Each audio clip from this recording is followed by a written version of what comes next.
ఈరోజు పవిత్రమైన శుక్రవారం, గొప్ప రోజు. ఇంకా గొప్పతనం ఏం తోడైంది అంటే ఊరందరం కూడా, ముస్లింలు ఊరందరూ కూడా ఇక్కడ మామిడి తోటలో జమ అయి ఉన్నాం. అందరం ఉన్నాం, ముస్లిమేతరులు, సోదరులు, సోదరిమణులు అందరూ కూడా వచ్చి ఉన్నాం. ఇది ఒక అదృష్టంగా భావించండి. అందరూ ఇప్పుడు ఆ చెరుకూరు తోటలో వస్తారు, డ్యాన్సులు ఎంత ఏదో, అదొక ఆ ప్రోగ్రాం వేరు, అది ఆనందం. అర్థమవుతుందా? మనకి ఆనందంతో పాటు బోనస్ ఏముంది అంటే పుణ్యం కూడా ఉంది. అవునంటారా కాదంటారా? ఆనందం ఉంది, పుణ్యం ఉంది. ఏది గొప్ప ఇప్పుడు చెప్పండి? అంటే నేను వాళ్ళని తక్కువ చేయట్లేదు, కానీ రెండు ఉపయోగాలు, మనకి రెండు పెద్ద లాభాలు మనం ఈరోజు పొందుతున్నాం.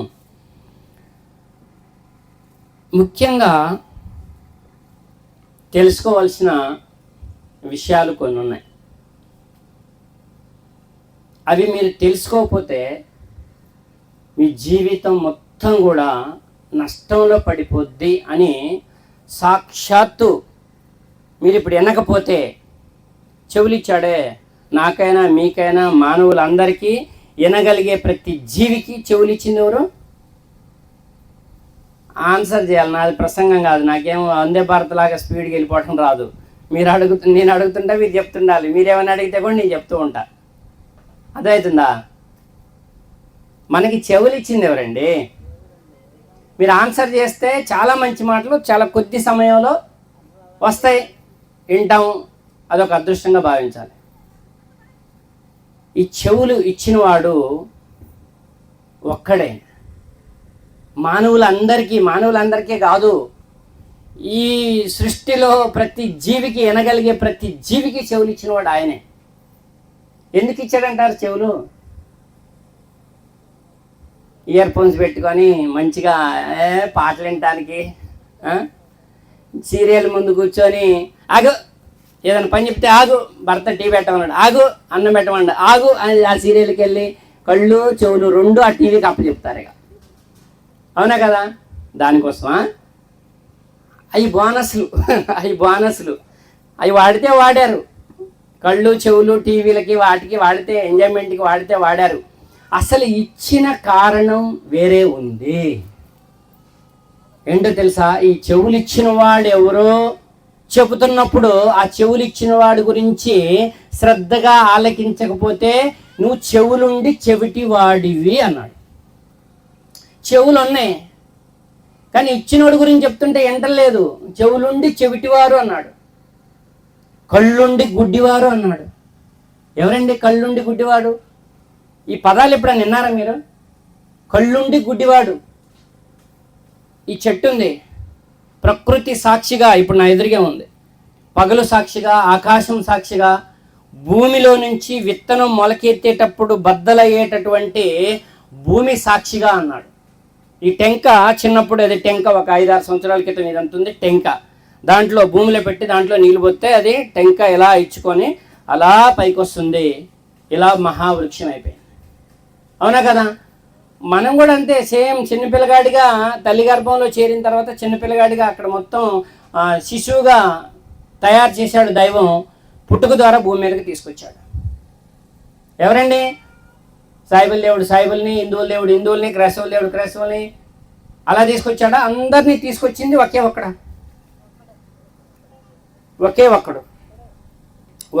అవునా కదా? ఒక్కడే. ఆ ఒక్కడు చెవులు ఎందుకు ఇచ్చాడు అంటే, శ్రద్ధగా ఎవరైనా దేవుడి మాటలు, ఆయన మాటలు చెప్తున్నప్పుడు వినటానికి చెవులు ఇచ్చాడండి. ఇది విన్న తర్వాత నువ్వు ఏదైనా పనులు మిగతా అన్నీ ఇంక నువ్వు బోనస్ అనమాట. అవన్నీ మీకు చెప్పాలంటే ఒక మెయిన్ లక్ష్యం ఉంటుంది ప్రతి వస్తువుకి, దాని ఉపలక్ష్యాలు చాలా ఉంటాయి. ఉదాహరణకి సెల్ ఉంది. సెల్ మెయిన్ లక్ష్యం ఏంటండి చెప్పండి? సెల్ మెయిన్ లక్ష్యం ఏంటి? దూరంగా ఉన్న వాళ్ళకి, ఊర్లలో ఉన్న వాళ్ళకి, ఇంకా ఎక్కడో ఉన్న వాళ్ళకి ఫోన్ చేసి టక్కున ఉన్న సమాచారాన్ని చేరవేయటానికి, వాళ్ళతో తొందరగా మాట్లాడటానికి సెల్, ఇది మెయిన్ లక్ష్యం. అవునా కదా? ఇది కాకుండా ఇంకా ఉపయోగాలు ఏమున్నాయి? దాంట్లో నైట్ లైట్ ఉంటుంది, లైట్ టార్చ్ లైట్ ఉందా లేదా? ఉంది. క్యాలిక్యులేటర్ ఉందా లేదా? ఇంకేంటి? ఫోటోలు తీసుకోవచ్చు, వీడియోలు తీసుకోవచ్చు, ఇంకేంటి? ఎన్ని ఉపలక్ష్యాలు. ఆమె దగ్గర ఒక పెద్ద సెల్ ఉందంట, అదొక గౌరవం, అదొక మళ్ళీ ఉపలక్ష్యం. అర్థమవుతుందా? ఇవన్నీ చాలా ఉన్నాయి, చెప్పుకుంటూ పోతారు సెల్. ఈ సెల్కి ఫోన్ రాదు, ఫోన్ పోదు, అది పోయింది, మెయిన్ లక్ష్యం పోయింది. మెయిన్ లక్ష్యం పోతే ఫోటోల కోసం, క్యాలిక్యులేటర్ కోసం, టార్చ్ లైట్ కోసం సెల్ జేబులు పెట్టుకుని తిరుగుతారు వాళ్ళ. అర్థమైందా? కాబట్టి ఇక తిరగరు, సెల్లు పక్కన పెడేస్తారు. ఇంకో సెల్లు మళ్ళీ దాని ఉపలక్ష్యం కాదు, దాని మెయిన్ లక్ష్యం దెబ్బతిన్నది అంటే దాని ఉపలక్ష్యం కోసం దాన్ని ఎవరు వాడరు. మన మానవ జీవితం కూడా సీరియల్ చూడటానికో, లేకుంటే ఈ భూమి మీద పనులు సంపాదన ఎమ్మడబట్టడానికో, భర్తను బాగా ప్రేమించడానికో, భార్యను బాగా ప్రేమించడానికో, పిల్లల్ని బాగా ప్రేమించడానికో, ఇవన్నీ ఉపలక్ష్యాలు. వీటన్నింటికంటే ముందు ఆ భార్యాభర్తల బంధం పెట్టింది దేవుడు. దేవుణ్ణి ఎక్కువ ప్రేమించగలగాలి. అర్థమవుతుందా? ఎందుకు అంటే భార్యనిచ్చాడు, భర్తకి భార్యనిచ్చాడు, భార్యకి భర్తనిచ్చాడు, భార్యాభర్తల బంధంలో పిల్లల్నిచ్చాడు, నిన్ను నీకోసం భూమిని పాన్పుగా పరిచాడు, ఆకాశాన్ని కప్పుగా నిలబెట్టాడు, నిన్ను శిశువుగా తీసుకొచ్చాడు. చూసారా? శిశువుగా తీసుకొచ్చాడు ఈ లోకానికి. నీకు యవ్వనం ఇచ్చాడు, నీ రూపురేఖలు మార్చేది కూడా ఆయనే. చిన్నప్పుడు ఎలా ఉంటాం? చిన్నప్పుడు చాలా చిన్నగా, చిన్నప్పుడు ఫోటోలు వేరే ఉంటాయి. ఒక్కసారి ఒక 20 సంవత్సరాల తర్వాత చూసావనుకో, ఊరప్పుడు ఎప్పుడో చూసిన నువ్వు ఎంత అయినవా, అసలు కనుక్కోవేది కాకుండా అయినవేంద్రు అంటారు. ఆడవాళ్ళు అయితే అంటారంటారు, ఆడవాళ్ళని కూడా. నీ రూపురేఖలు మార్చేది కూడా ఆయనే, నిన్ను పుట్టించింది ఆయనే, నీకు చెవులు ఇచ్చింది ఆయనే, నీకు నోరిచ్చింది ఆయనే, ఎప్పుడు మాట్లాడాలి అనేది అన్నీ డిసైడ్ చేశాడు. డిసైడ్ చేసి నీకు పెద్ద అయ్యాక పెళ్ళయ్యడికి వచ్చిన తర్వాత మగవాళ్ళకి అద్దంలో చూసుకొని మురిసిపోయే గడ్డం మేషాలు వచ్చినాయి చూసిన ఊరు పెళ్ళిడికి వచ్చినట్టు ఉందారు, ఊరు మొన్న గిందంతే ఉన్నో అని అంటారు. ఆడపిల్లగాలను కూడా, ఓ అమ్మాయి పెళ్ళిడికి వచ్చిందిగా, సంబంధం చూడాలా, మా వాళ్ళలో మంచి అబ్బాయి అన్నాడు. నిన్ను పెళ్ళిడికి తీసుకొచ్చింది కూడా ఆయనే. ఎక్కడో అమ్మాయి, ఇక్కడ అబ్బాయి, అక్కడ ఇక్కడ ఆ బంధం కలిపింది కూడా నువ్వు కలపాలన్నా కలపలేవు. అర్థమవుతుందా? నువ్వు కలపాలన్నా కలపలేవు, ఆయనే కలిపేది.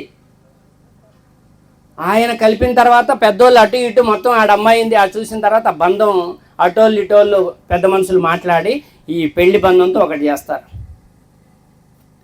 తర్వాత పిల్లల్ని ఇచ్చేది ఆయనే. అర్థమవుతుందా? ఇది జీవన క్రమంలో ఇన్ని ఇచ్చిన వాడు. ఈ అన్నింటికంటే ముఖ్యమైన అసలు అమ్మాయి నచ్చాలంటే, అమ్మాయి ఇష్టపడాలంటే 2 కళ్ళు సమంగా ఉండాలా వద్దా? క్షమించాలి, అంటే నేను అంగవైకల్యాన్ని కించపరిచి మాట్లాడటలేదు. దేవుడి అనుగ్రహాలు ఎంత గొప్పగా ఉన్నాయో మనకి తెలియాలి. ఒక కన్ను లేదు అమ్మాయికైనా సరే, అబ్బాయికైనా సరే, లేదా 2 కళ్ళు లేవు, లేదా ఇక్కడ ఒక తొర్రి ఉంది, లేదా ఇంకే సంథింగ్ అంటే చెప్తున్నా. చేసుకుంటారా మీరు? చేసుకుంటారా? చేసుకోరు. ఈ కళ్ళు ఎంత పెట్టి కొనలేస్తావు? మరి ఎంత పెట్టి కొనలేస్తావు? ఇక్కడ ఏదన్నా మర్రిపోయింది కొద్దిగా, ఎంత పెట్టి సరి చేయలేస్తావు? ఎంత సరి చేసినా అంతే ఉంటుంది. అది దేవుడు ఏమంటున్నాడంటే, నిన్ను తల్లి గర్భంలోనే అందంగా నకసిక పర్యంతం అరికాల నుంచి నెత్తిదాకా అందంగా తయారు చేశాను. పుట్టినప్పుడు ఆ పిల్లగాడిని ఎత్తుకొని 21 రోజు కాడ నుంచి 6 నెలల కాడ నుంచి అయితే అసలు వదలరు, ముద్దులే ముద్దులు, ఎత్తుకోవటం. ఇక ఆ పిల్లగాడినైనా పిల్లనైనా, అవునా కదా? ముద్దులొలికే పసి పాపాయిగా సృష్టించింది ఆయనే. అర్థమవుతుందా? ఇలా జీవితంలో ఒక్కొక్క అనుగ్రహం. ఆయన కళ్ళు ఇచ్చాడు, ఆయన చెవులు ఇచ్చాడు. అర్థమవుతుందా? ఆయన తప్ప మీకు ఎవరు ఈ మాటలు వినిపించలేరు. నేను కానీ ఎవరైనా సరే మీకు ఈ మాటలు వినపడుతున్నాయి అంటే, ఈ రోజన్నా మీరు మిమ్మల్ని పుట్టించిన ఆ దైవాన్ని గురించి ఆలోచించండి. మీ కళ్ళు ఇచ్చిన ఆ దైవాన్ని గురించి ఆలోచించండి.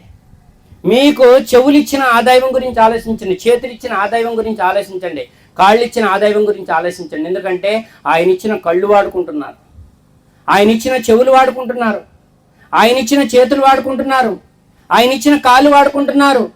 ఆయన పెట్టిన ఆకలి ద్వారా ఆయన ఇచ్చిన అన్నం తింటున్నాము, ఆయన పెట్టిన దాహం ద్వారా ఆయన ఇచ్చిన నీళ్లు తాగుతున్నాము, ఆయన పెట్టిన శ్వాస, ఈ ప్రాణం నిలబడటానికి బయట గాలి ముక్కులో నుంచి లోపలికి వెళ్ళి, ఈ ఊపిరితిత్తులో నుంచి లోపలికి వెళ్ళి నీ ప్రాణాన్ని నిలబెట్టే ప్రాణవాయువుని కూడా ఆయనే ఇచ్చాడు. నేనే సమస్త మానవాళికి ఇచ్చిన వాడిని, నన్ను గుర్తించిన వాడు జ్ఞాని అంటున్నాడు. ఎవరు జ్ఞానులంట? నన్ను గుర్తించిన వాడు జ్ఞాని, అతను మానవ జీవిత నష్టంలో లేడు. ఇప్పుడు తేడా గమనిద్దాం. మనం ఒక సెంటిమెంట్లలో ఇరుక్కుపోయి ఉన్నాం. అన్నీ ఇచ్చినవాడు ఏమి ఇయ్యనవాడు సమానులైతారా? ఏంటి ఆ సెంటిమెంట్ అంటే, మా కాడికి పోతే కలిసి వచ్చింది. ఏంటండి? మా కాడికి పోతే కలిసి వచ్చింది. ఏడకపోతే కొడుకు పుట్టిండు. ఆడ ఏడ ఏంటో మీరే అనుకోండి, మీరే తెలుసు, మీకు తెలుసు, అర్థమైపోయింది.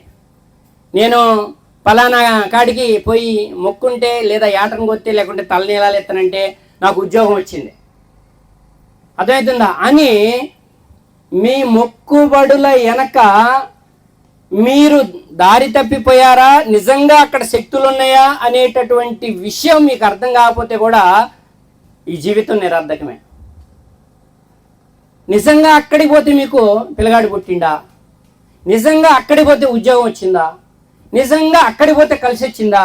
మీరు 100 చెప్పినా, మీరు 1000 చెప్పినా, 100 సార్లు ఈ తోటలోకి పిలిచి చెప్పినా, మళ్ళీ వచ్చే సంవత్సరం చెప్పినా, నేను ఇంతే ఉంటా, నేను మారను, నాది వేరే, నేను వేరే అనే వాళ్ళని దేవుడు కూడా బాగు చెయ్యడు.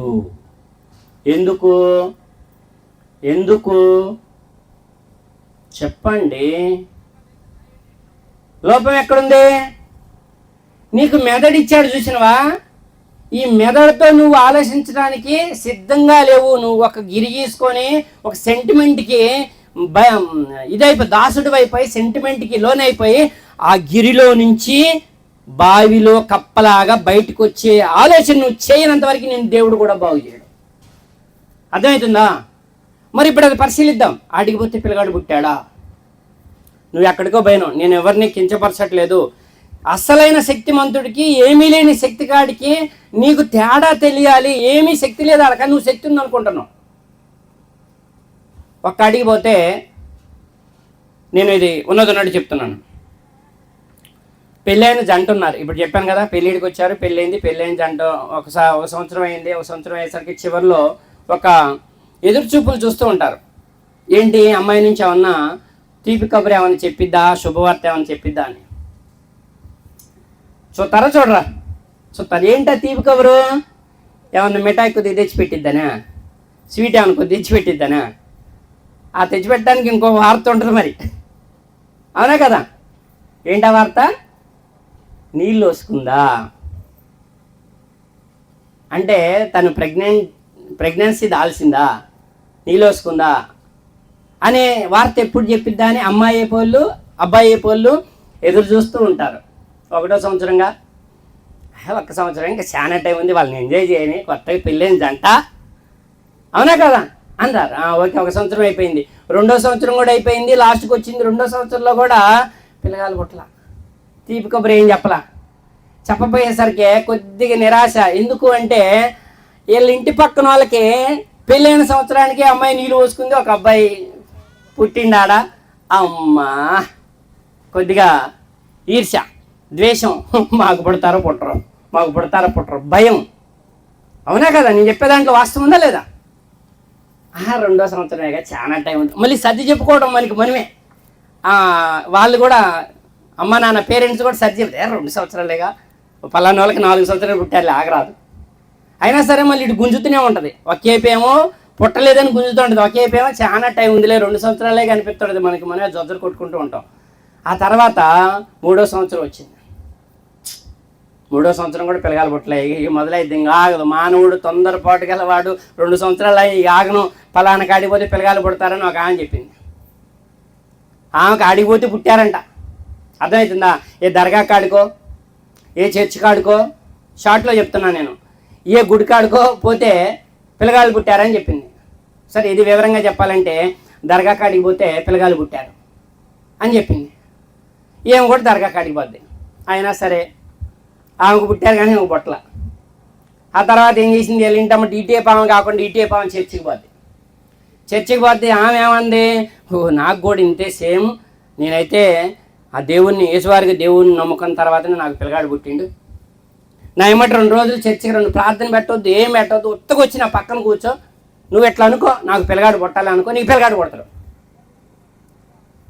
ఏం అసలే పాపం ఎప్పుడు పిల్లగాడు పుడతారు, 2 సంవత్సరాలు అయిపోయింది, 3 సంవత్సరాలు అవుతుంది, ఇంక పుడతారా పుట్టరో, ఏ పుట్టలో వేసేసి ఉండే ఏడికంటే ఆడికి వచ్చడానికి సిద్ధమైపోయింది.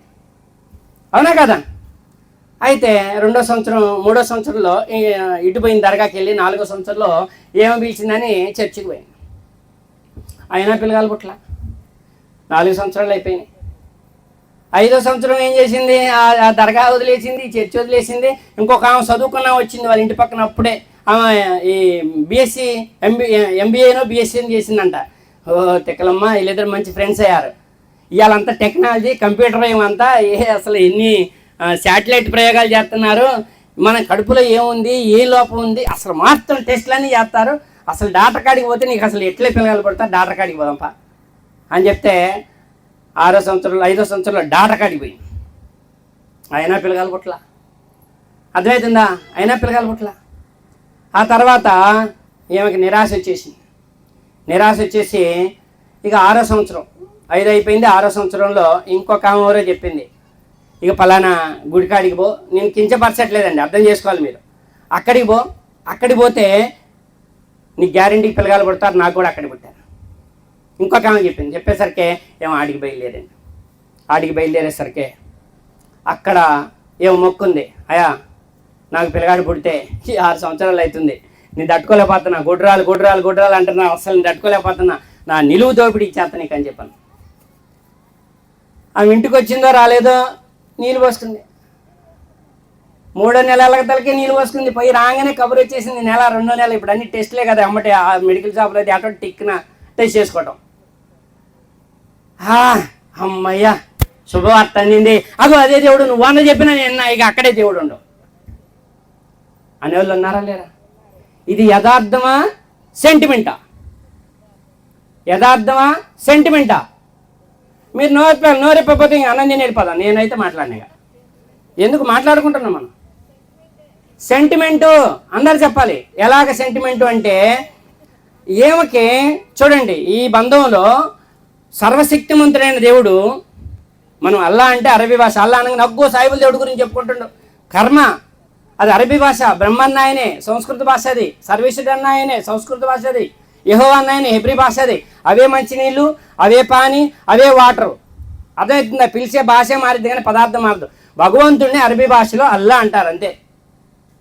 అదో వాళ్ళ అల్లా గురించి చెప్తున్నాను. అయితే ఇక్కడ నువ్వు ఆడికి పోయినప్పుడు, మన తల్లి కడుపులో నుంచి పుట్టించినప్పుడే దేవుడు నీకు ఎప్పుడు పెళ్లి కావాలి డిసైడ్ చేశాడు.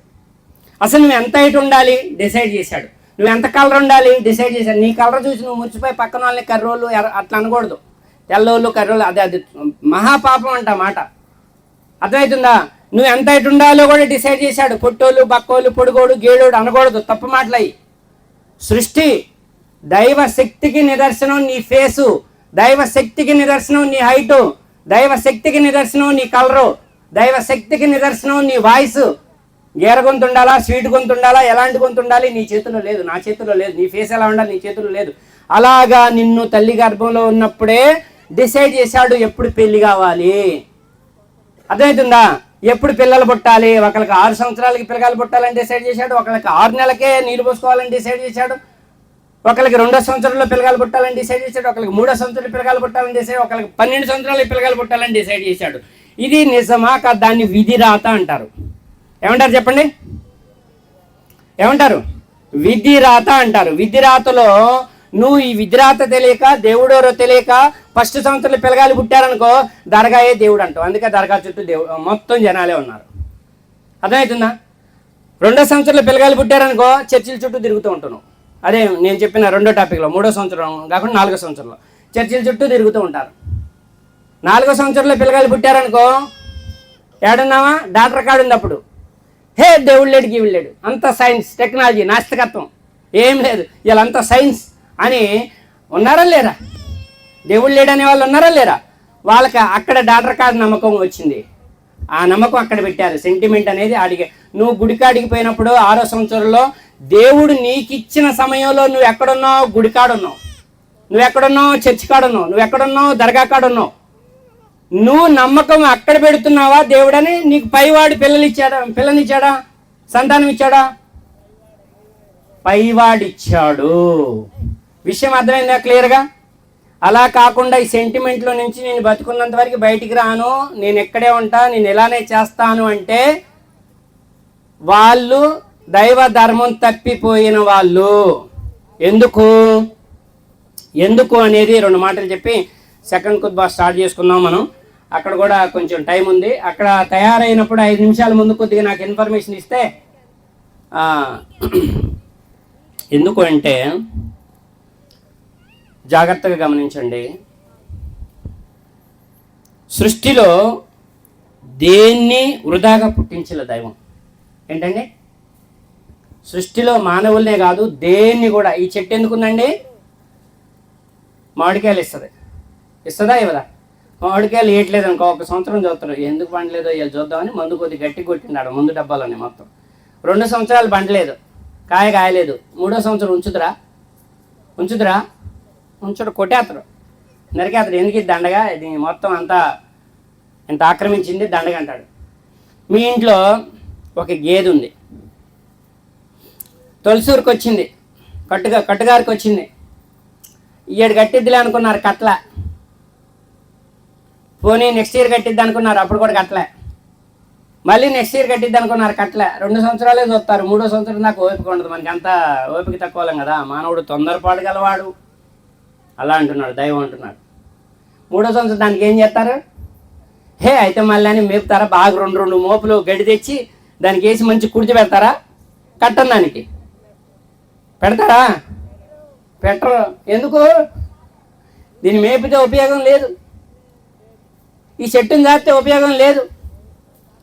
మరి అన్నీ ఇంకా ఇలా చెప్పుకుంటూ పోతే భూమి ఆకాశాలు మానవుడి కోసం. ఎవరి కోసం అండి? సూర్యచంద్రులు మానవుడి కోసం, పంచభూతాలు మానవుడి కోసం. పంచేంద్రియాలతో పుట్టించి పంచభూతాలని నీ కాళ్ళ ముందు వేశాడు. భూమి గొప్పదా? నువ్వు గొప్పవాడు అంటే నీ కాళ్ళ కింద వేశాడు భూమి.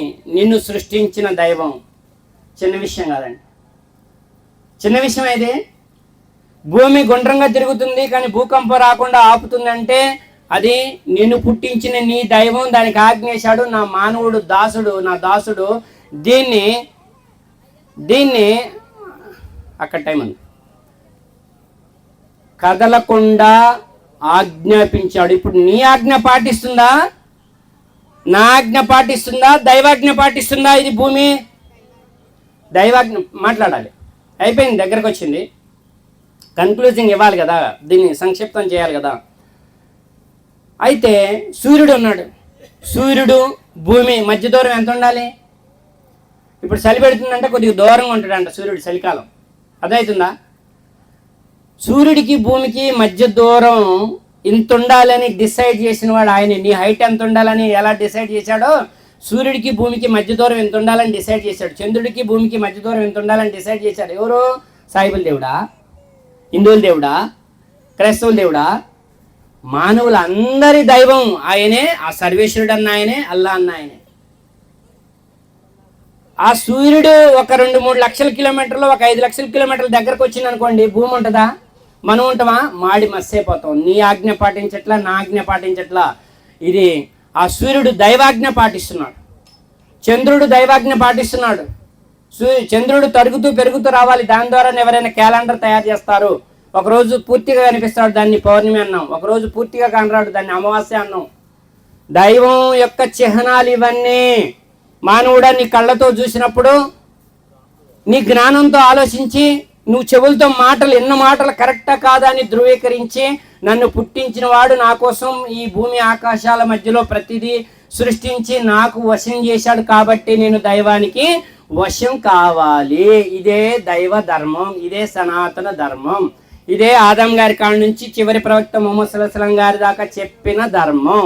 అంతేగాని సాయిబుల సొత్తు కాదు. ఖురాన్ ఏం చెప్తుంది? దీనికంటే ముందు గ్రంథాలు వచ్చినాయి, ఆ గ్రంథాలన్నింటినీ నమ్మాలి. ఈ ముహమ్మద్ ప్రవక్త గారి కంటే ముందు 1,24,000 మంది పైగా ప్రవక్తలు వచ్చారు, వాళ్ళందరినీ నమ్మాలి. అర్థమవుతుందా? అప్పుడే నువ్వు ధర్మాన్ని పరిపూర్ణంగా నమ్మినట్టు. నమ్మితే